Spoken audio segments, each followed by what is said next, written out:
हमारी संस्कृति, हमारे संस्कार सदा रहे हमारे साथ। विनम्र या हम्बल होना या नम्र होना मनुष्य होने का प्राथमिक लक्षण है, लेकिन कभी कभी लोग विनम्रता को दब्बूपन या कायरता मानने लगते हैं, और जो विनम्र होता है उसका उपहास उड़ाने की होड़ सी शुरू हो जाती है। हम अक्सर ऐसा कर बैठते हैं। जो दबंग या ढीठ होते हैं उनसे दबने लगते हैं, और जो नम्र और सरल होते हैं उनको दबाने लगते हैं, जबकि हमें विनम्रता का मान रखना चाहिए। ये विनम्रता एक ऐसा गुण है जो हमें सहज रूप से मानवीय और उदार बनाता है। यदि हम विनम्र नहीं होंगे तो निश्चित रूप से उदंड या ढीठ होंगे। विनम्रता हमें अहिंसक बनाती है। वो सिखाती है कि हम समाज में किस प्रकार सबके लिए उदारता और सहिष्णुता यानी कि टॉलरेंस का रास्ता खोलें।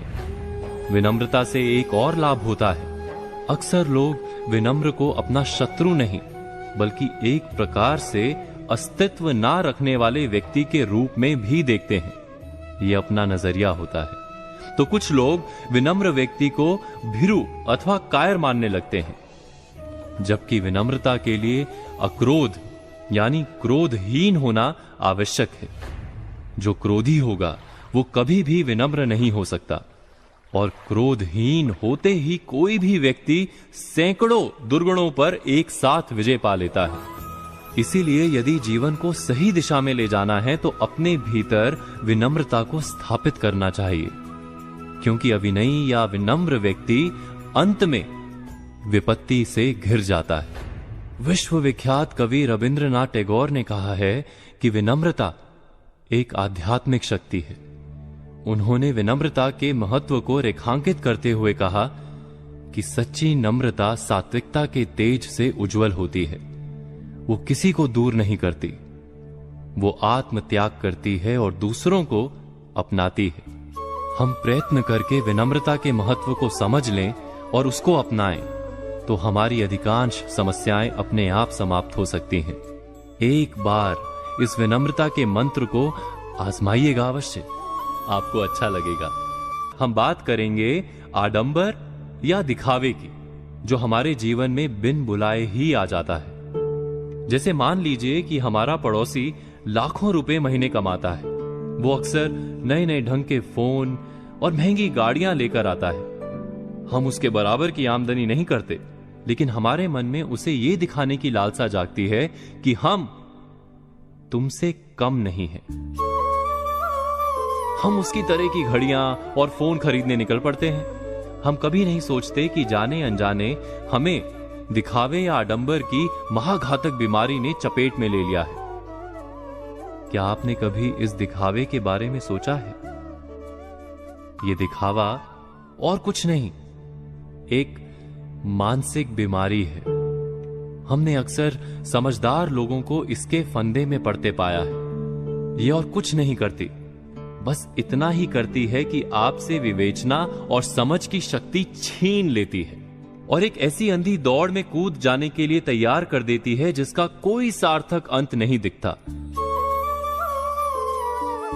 मैं एक उदाहरण देता हूं। आपकी आमदनी लगभग 1 लाख रुपए महीने है, लेकिन आपके एक पड़ोसी की आमदनी 5 लाख रुपए महीने है, और आपका पड़ोसी हर महीने लाख रुपए का दिखावटी सामान खरीदता है, हर हफ्ते महंगे होटलों में खाना खाता है।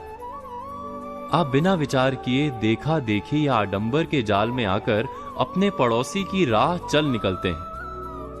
उनकी नकल में आप यहीं नहीं रुकते, बल्कि साधारण तरीके से रेल की यात्रा ना करके हवाई यात्रा करने लगते हैं।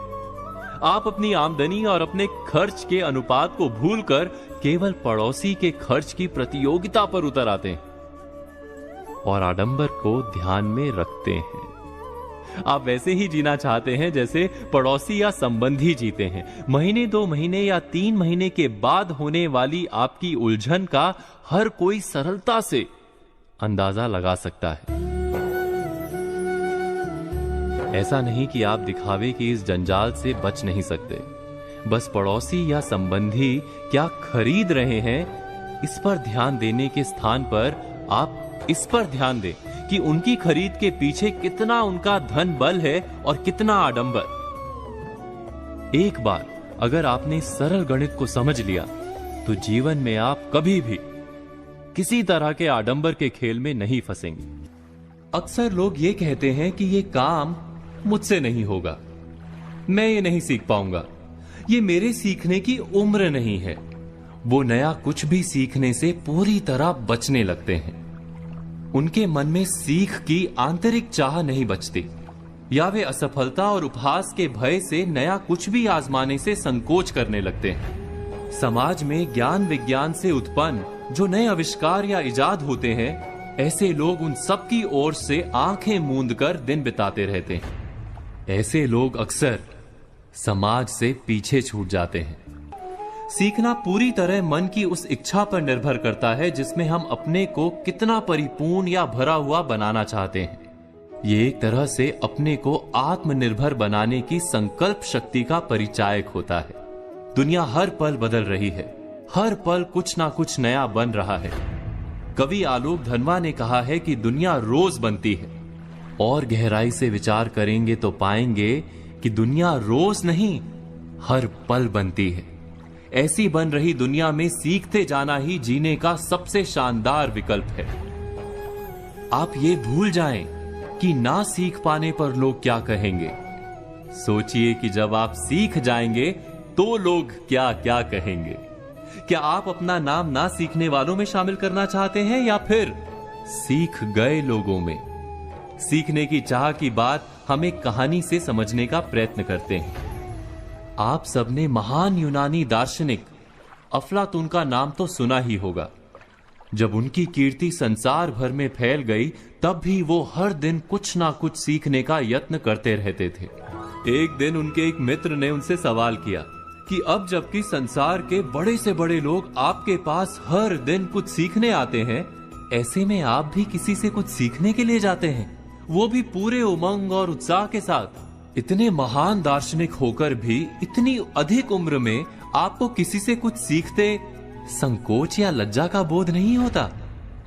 अफलातून कुछ देर मौन रहे, फिर बोले, जब तक मैं सब कुछ नहीं सीख लेता, तब तक मुझे किसी से भी कोई भी ज्ञान पाने में शर्म या संकोच नहीं। जब मैं जानता हूं कि कितनी बातों का ज्ञान मुझे नहीं है, तो उसे सीखने के लिए मैं अपनी उम्र और दार्शनिक ज्ञान को क्यों बाधक मानूं? अंत में अफलातून ने कहा कि कब्र में उतरने तक सीखने का क्रम ही इंसानियत का तकाजा है, और इसे रोकना कहीं से भी उचित नहीं। आप इस तथ्य पर विचार अवश्य कीजिएगा।